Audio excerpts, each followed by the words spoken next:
ربيع عينيك وطني. أتعبتني تموجات شعرك الذهبي، وطالني الشوق للقياك، فحاولت ركوب أعمق بحر في هواك، فخيبني القدر، ثم في شطآن عينيك رماني. حملت شعري في صناديق تالفة، فكلماتك وكلماتي أتعبتني. رميت مجاذيف القدر في شطآن الحلم، حتى إذا ما أتى الصبح فانقطع آخر وتر لضآلة الأمل. تركتيني يا حبيبتي بين النسيان أتسكع، تركتيني بين النسيان أتسكع من مورد إلى آخر، أبحث عن قطعة خبز تفوح منها رائحة مقلتيك، تفوح منها رائحة مقلتيك. تركتيني مع أرقام كلما تأملتها باتت تحاسبني، تركتيني وفيك لوعة ولم تقولي حتى وداعا حبيبي.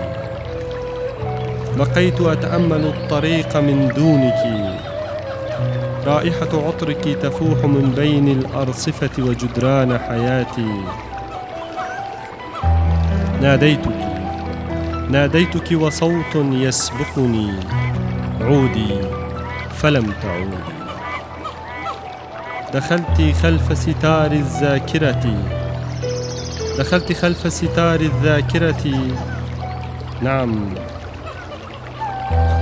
للوهلة الأولى ظننت أنك اختفيت، وأنني من تلك اللحظة أستطيع أن أنساك. ولكن هل يستطيع الضرير أن ينسى سنين رؤياه؟ يا من يفوح عبق الجبال من ثغرك العطر، يا من ملكت الفؤاد وغزوت صليب احتفالاتي، فحررت قدسيتي كما صلاح الدين ومدن شراييني، وجعلت الدم يسير في عروقي. فحبك هزيمتي، ونار فراقك يتأجج في المسافات لحظة الغروب، ونار فراقك يتأجج في المسافات لحظة الغروب.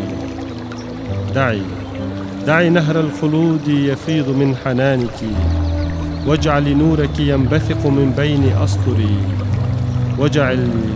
واجعل القلم يرتجف كلما كتبت أحبك. سافري يا حبيبتي وأنا سأسافر، ولكن لا تنسي أنني في ربيع عينيك أبحث عن وطني.